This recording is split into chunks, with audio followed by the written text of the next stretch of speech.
오늘 주신 하나님 말씀은 사도행전 8장입니다. 사도행전 8장 26절부터 40절 말씀까지를 우리 한 절씩 교독하겠습니다.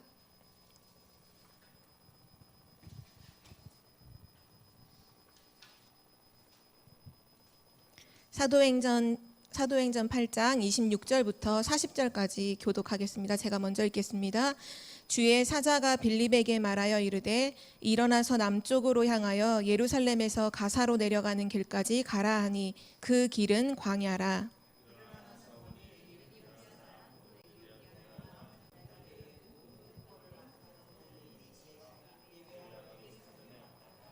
돌아가는데 수레를 타고 선지자 이사야의 글을 읽더라. 빌립이 달려가서 선지자 이사야의 글 읽는 것을 듣고 말하되 읽는 것을 깨닫느냐?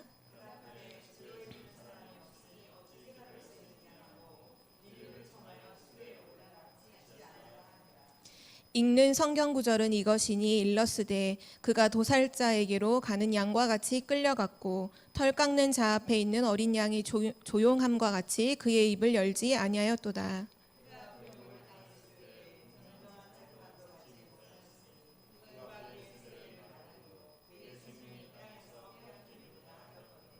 그 내시가 빌립에게 말하되 청컨대 내가 묻노니 선지자가 이 말한 것이 누구를 가리킴이냐? 자기를 가리킴이냐? 타인을 가리킴이냐?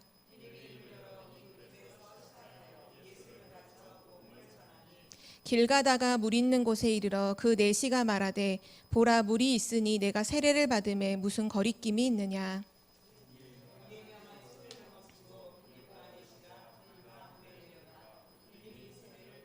우리 두 절은 함께 읽겠습니다. 물이 섰세 주의 영이 빌립을 이끌어 간지라 내시는 기쁘게 그를 가므로 그를 다시 보지 못하니라. 빌립은 아소도에 나타나 여러 성을 지나다니며 복음을 전하고 가이사랴에 이르니라. 아멘. 오늘 말씀의 제목은 현장복음 메시지 62과 하나님의 성령이 강하게 역사하시는 사람입니다.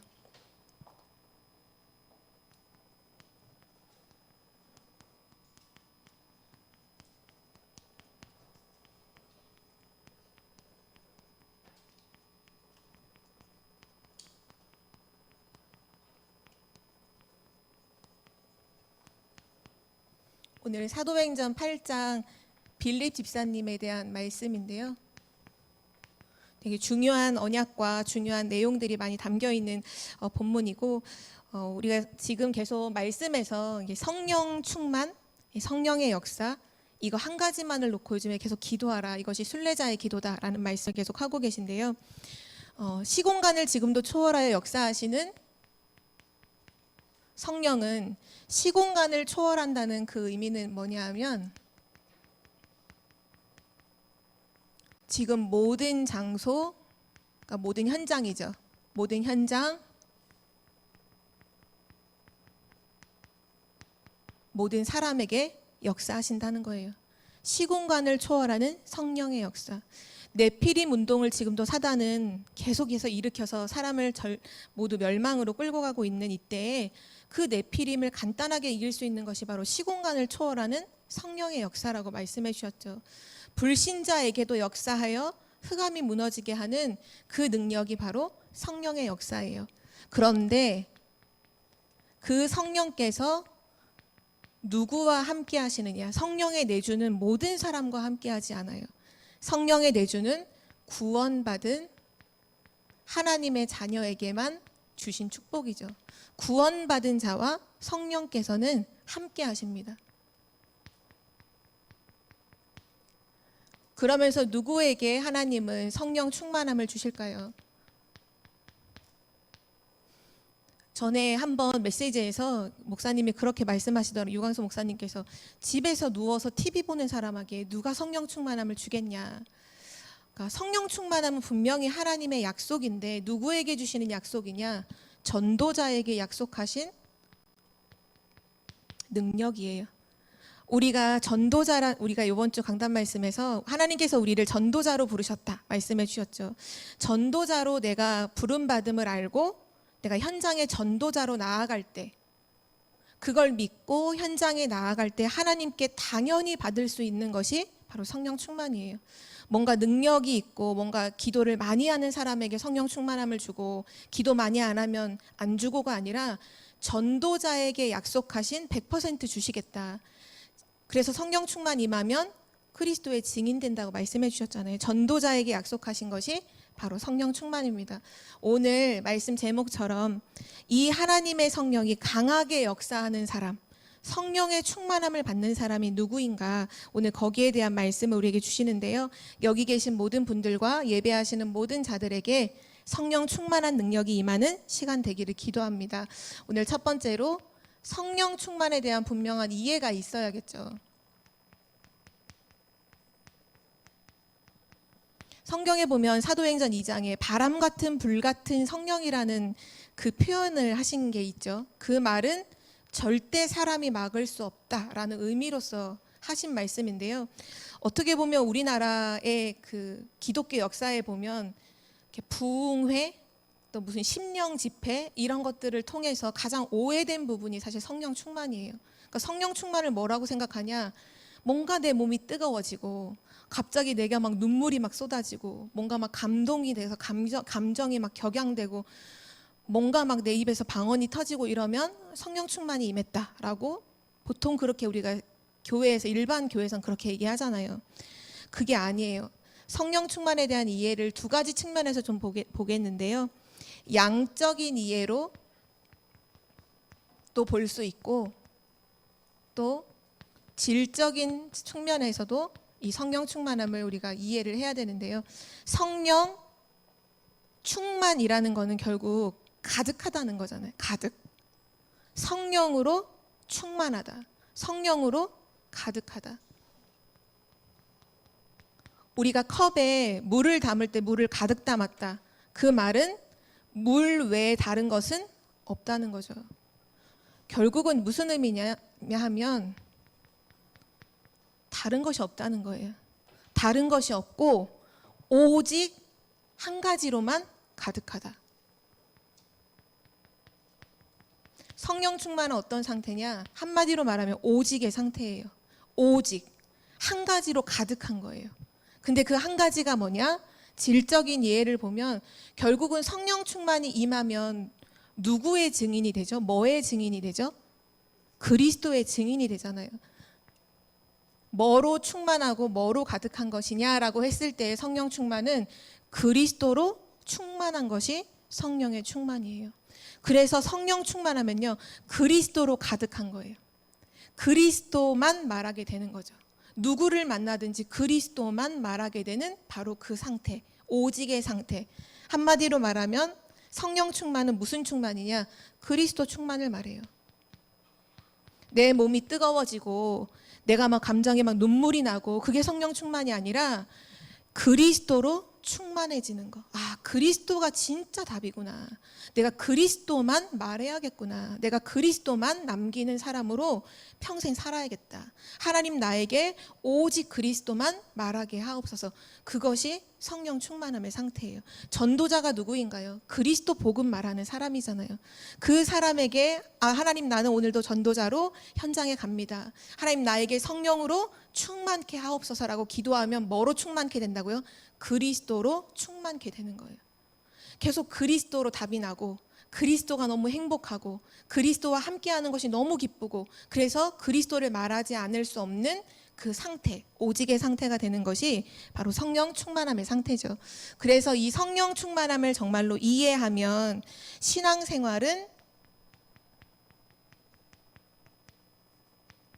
너무나 쉬운 것이고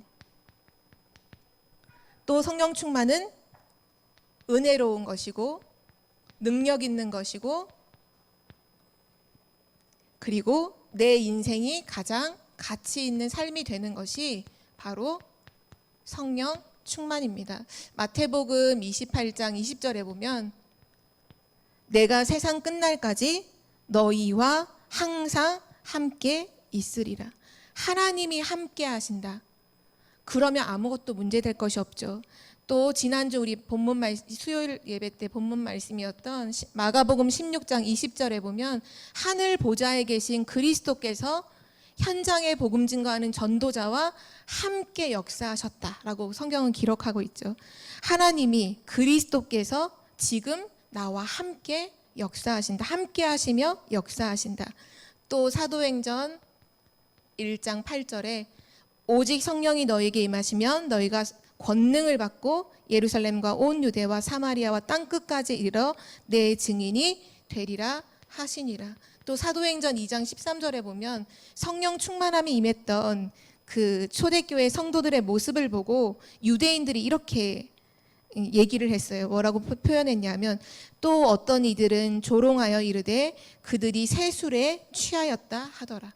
이전의 모습의 게 아닌 거예요. 술 취한 사람, 그러니까 술 취한 사람이 전혀 다른 인격으로 행동을 하는 것처럼 이게 나쁜 의미로서가 아니라 오직 그리스도만 담대히 선포하기를 시작하는데 주저함이 없는 거예요. 그래서 완전 다른 사람인 것 같다 할 만큼 우리 신앙생활에 있어서 성령 충만함을 진짜로 이해한다면, 성령 충만함을 정말 누린다면 신앙생활은 가장 쉬운 것이고 날마다 은혜가 있는 것이고 능력을 힘입게 되는 것이고 우리 인생이 가장 가치 있는 전도자로 쓰임을 받게 되는 것을 성경은 말씀하고 있습니다. 그래서 오늘 우리가 함께 이 사도행전 8장 말씀을 통해서요. 그러면 성령께서 강하게 역사하시는 사람이 누구냐?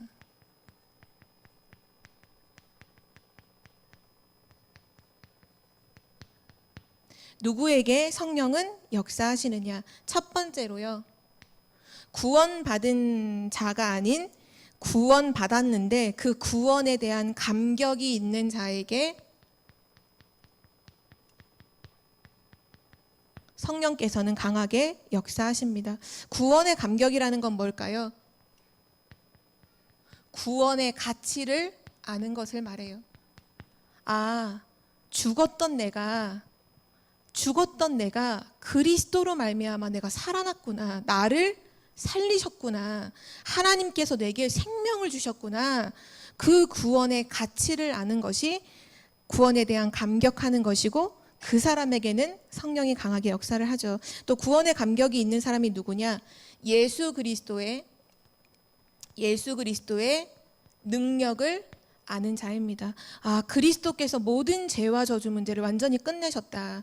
그리스도께서 사단의 권세를 완전히 멸하셨구나.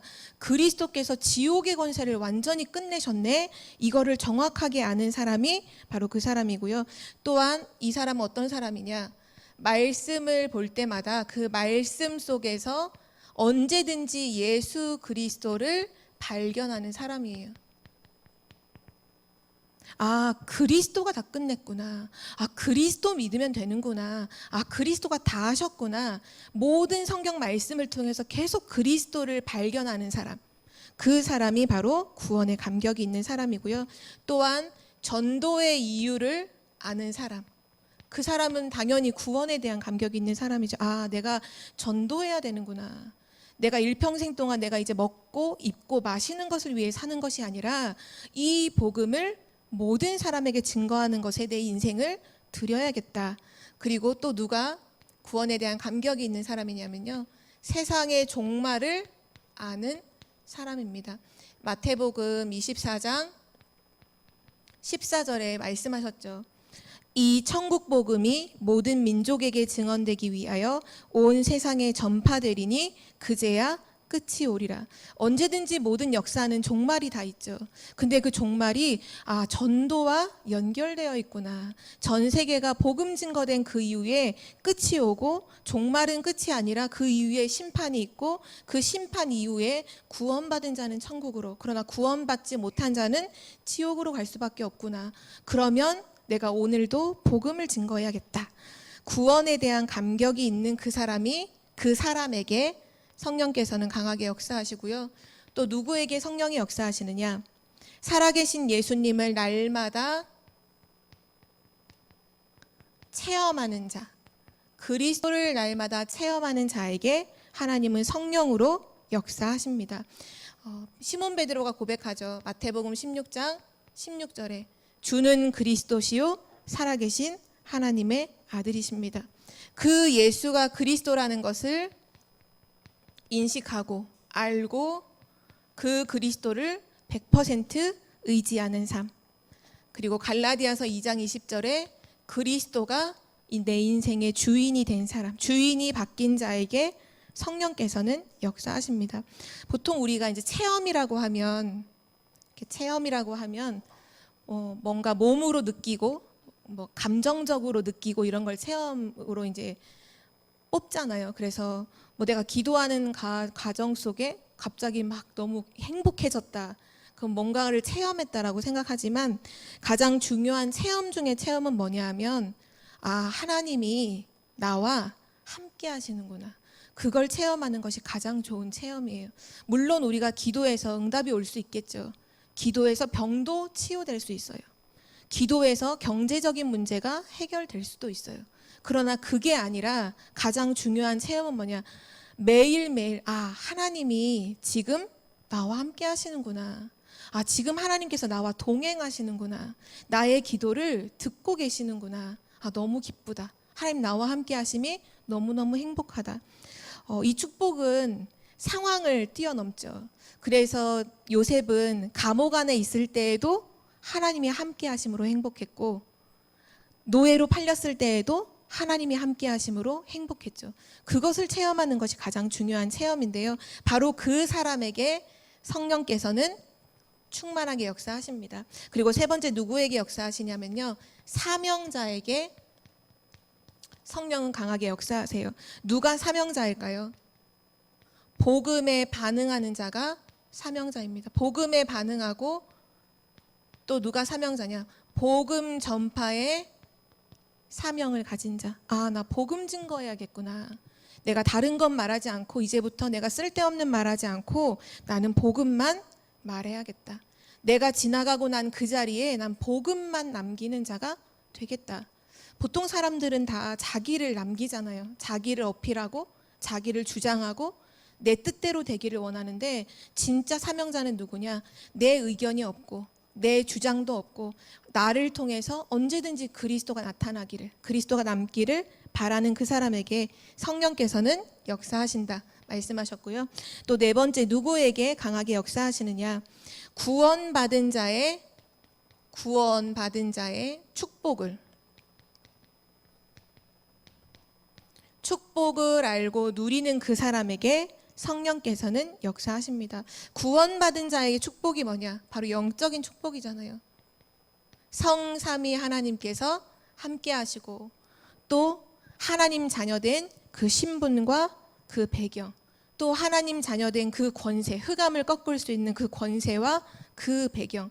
그래서 마태복음 16장 예수가 그리스도라고 고백했던 베드로에게 주신 축복이 있죠. 너를 통해 내가 반석 위에 교회를 세우겠다. 음부의 권세가 너를 이기지 못하리라.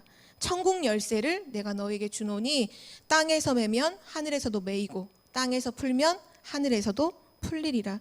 이 영적인 축복을 사실로 알고 누리는 사람에게 성령께서는 역사하십니다. 오늘 그 대표적인 모델이 누구냐 하면 바로 평신도 사역자였던 빌립 집사님인데요.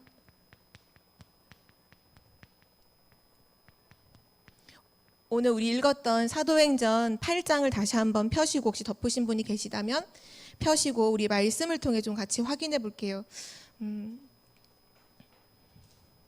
오늘 말씀에 우리가 읽었던 26절에 보면 주의 사자가 빌립에게 말하여 이르되 이렇게도 나왔고요.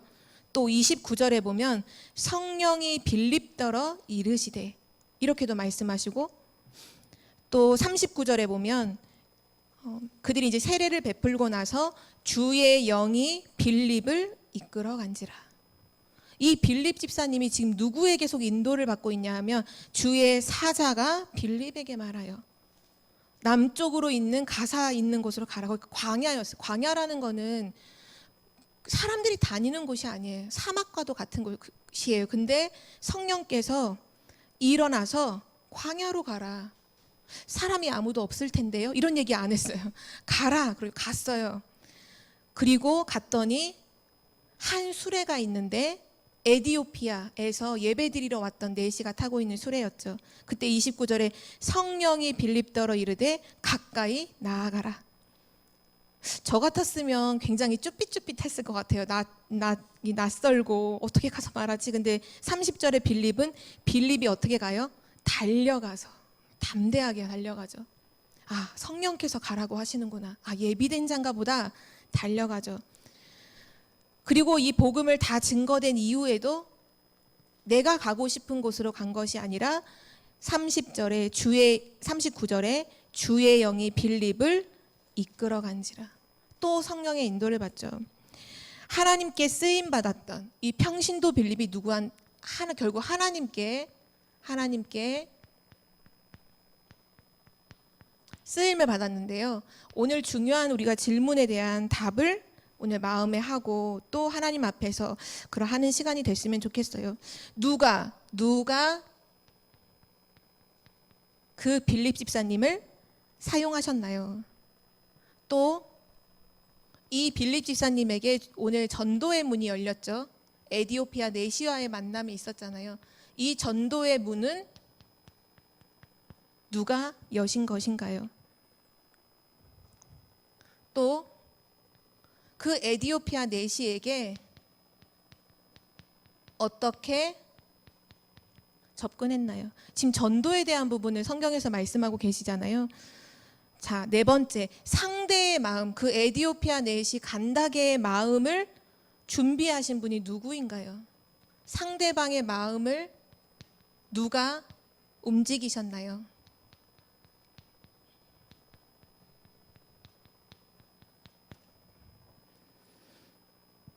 우리 여기에 대한 답을 가지고 있어야 돼요. 전도는 내가 하는 것입니까? 전도의 문은 우리가 여는 걸까요? 상대방의 마음을 내 능수능란한 어떤 말에 어떤 기술로 설득으로 상대방의 마음 문을 여는 것일까요? 오늘 그것이 다 아니라고 성경은 말씀하고 있습니다. 누가 빌립 집사님을 사용하셨죠? 결국 같은 말로 하면 주의 사자가, 주의 영이 다 누구 말하는 성령께서 빌립을 그 중요한 전도 현장에 사용해 주셨어요. 전도의 문을 누가 여셨나요? 성령께서 그 문을 여셨죠. 광야로 가라. 저 수레에 있는 저 사람에게 가라.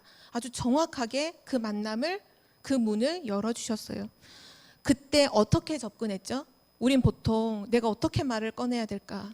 내가 첫 번째 말을 내가 막 어떻게 고민하고 말해서 오히려 복음을 전하는 게 아니라 내가 엉뚱한 말로 시작해서 엉뚱한 걸로 결론 날 때가 있잖아요. 오늘 그 에디오피아 내시가 성경을 읽고 있었어요. 이사야서를 읽고 있었을 때 빌립 집사님이 질문을 해요. 딱 한 번 질문해요. 읽는 것을 깨닫느냐? 뭘로 접근하냐면요. 하나님의 말씀을 가지고 다가갔어요.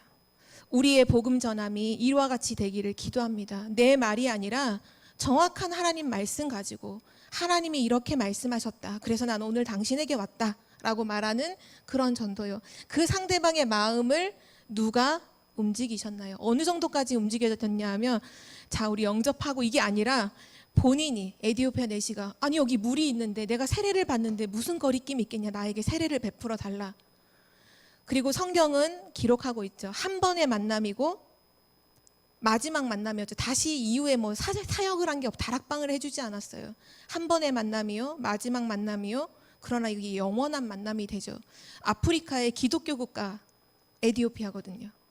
그 아프리카에 다 그 원주민, 그 미신, 점술 막 그런 걸로 가득 차 있는 현장. 지금 보면 거의 아프리카가 다 이슬람이거든요. 근데 기독교 국가가 바로 에디오피아예요. 누가 거기에 복음 증거했나요?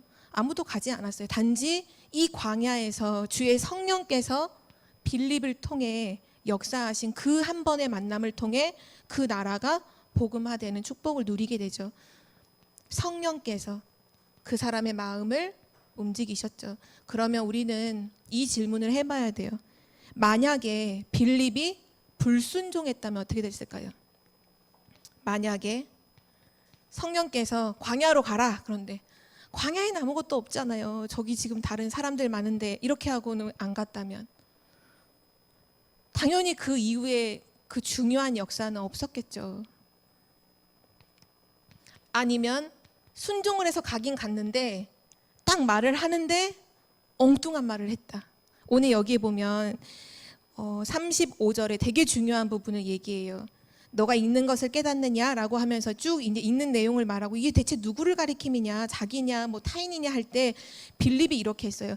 빌립이 입을 열어 그 글, 바로 이사야서의 말씀을 시작으로 해서 예수를 가르쳐 복음을 딱 전해요. 내용이 뭐냐? 복음을 딱 말한 거예요. 그 말씀으로 시작하는 것 같으나 뭐를 본론이고 결론으로 내리냐? 예수가 그리스도다. 이걸 말하거든요. 근데 만약에 빌립 집사님이 다른 말 했다면 그럼 오늘날 지금 우리는 어떤가요? 우리는 성령의 이런 인도에 순종하고 있나요?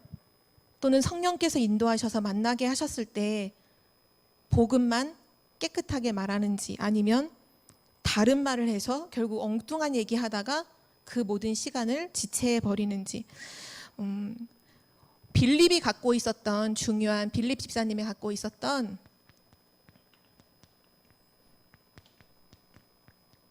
특징이 있는데요. 그게 뭐냐 하면 오늘 이사야서 말씀을 읽을 때 그 말씀에 대한 분명한 이미 성경적인 지식이 있었어요. 그래서 정확하게 그것을 풀어서 예수가 그리스도이심을 얘기하죠. 빌립 집사님은 어떤 사람이었냐? 분명한 성경적인 지식을 갖고 있었어요. 말씀이 메시지가 정리되어 있었던 사람이죠. 그리고 담대했어요. 하나님이 가라고 했을 때 주저하지 않고 달려가서 그 사람 앞에 서게 되죠. 그리고 하나님의 말씀에 성령의 역사, 감동에 순종하죠. 왜냐하면 성령의 인도에 민감한 사람이었기 때문이에요. 그리고 또 빌립 집사님은 어땠냐? 대체 이게 누구냐라고 할 때 당황하지 않고 재치 있게 딱 복음을 가지고 깨끗하게 말할 수 있는 그런 부분도 있었고 또 주의 일에 대한 열심도 분명히 가지고 있는 사람이었죠. 그러나 이 모든 것보다 더 중요한 부분이 성경에 나와 있는데요. 우리 성경 구절을 함께 찾아보도록 하겠습니다. 사도행전 6장 3절과 5절을 함께 찾아볼게요. 이 평신도 빌립 집사님이 이 사역자로 세움을 받는 그 초대교회 안에 7 집사를 세우는 그 대한 본문의 말씀이에요. 사도행전 6장 3절을 우리 함께 합독하겠습니다. 형제들아 너희 가운데서 성령과 지혜가 충만하여 칭찬받는 사람 7을 택하라. 우리가 이 일을 그들에게 맡기고. 그리고 5절 읽겠습니다. 5절 시작. 온 무리가 이 말을 기뻐하여 믿음과 성령이 충만한 사람 스데반과 또 빌립과 브로고로와 니가노르와 디몬과 바메나와 유대교에 입고했던 안디옥 사람 니골라를 택하여. 아멘. 3절과 5절에 보면 이제 교회 안에 일어나는 어떤 문제를 통해서 우리 일꾼을 세우자. 우리는 목회자들은 말씀과 기도에 전무하고 다른 것들은 이 일꾼들에게 세워서 일을 하게 하자 하면서 누구를 뽑냐 하면 3절에 보면 성령과 지혜가 충만하여 칭찬받는 사람. 그냥 착해서 칭찬받는 게 아니라 성령과 지혜가 충만한 사람. 그래서 세운 사람들이 누구냐? 5절에 보면 믿음과 성령이 충만한 사람 스데반, 우리 알고 있죠. 그리고 또 빌립 쭉 나오죠. 바로 그때 세워진 집사님이 바로 빌립 집사님이에요. 이 빌립 집사님의 특징이 뭐라고 나오죠? 성령이 충만한 사람. 성령 충만한 사람. 능력이 대단하고 실력이 출중하고 그게 아니라 성령 충만한 빌립을 성령께서 그 중요한 전도의 사역의 현장에 쓰셨어요. 사용해 주셨어요. 성령에 충만한 사람, 그리스도로 충만한 이 빌립 집사님을 당연하잖아요. 하나님은, 그러니까 우리는 누가 지금 구원받기로 작정된 자고 지금 그리스도를 기다리는 사람인지 우린 잘 몰라요. 그런데 하나님은 알아요. 누구를 아시냐? 누가 복음을 진짜 가지고 있는 사람인지를 하나님은 알고 계시고, 또 누가 복음이 지금 가장 필요한 사람인지도 하나님은 알고 있어요. 그럼 하나님 입장에서 복음이 지금 가장 필요한 그 사람에게 누구를 붙일까요? 정확하게 복음 말할 사람을 붙이겠죠. 성령 충만한 사람, 그리스도로 충만한 빌립 집사님을 하나님께서는 사용하셔서, 빌립 집사님이 하신 것도 아니에요. 다 전도문도 성령이 여시고 그 모든 접근하는 것도 말씀으로 이미 마음문 다 열어놓으시고 복음을 듣고 세례를 받는 그 모든 전도의 여정 속에 성령께서 역사하신 거죠.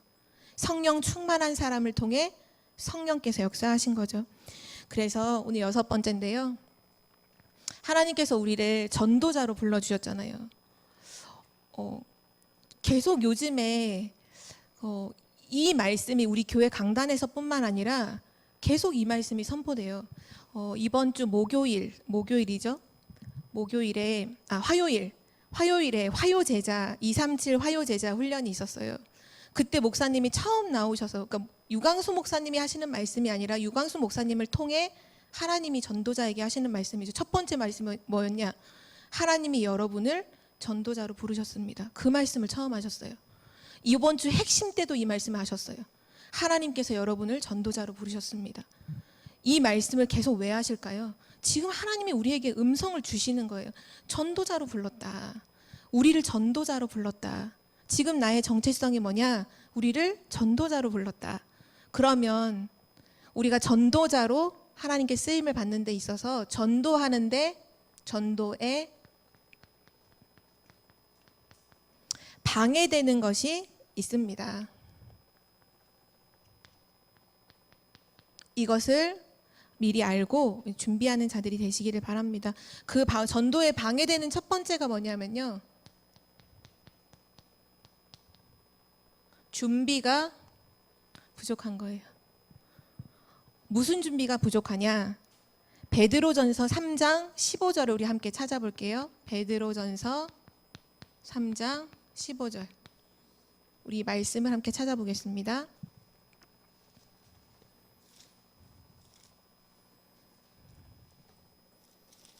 베드로전서 3장 15절 말씀.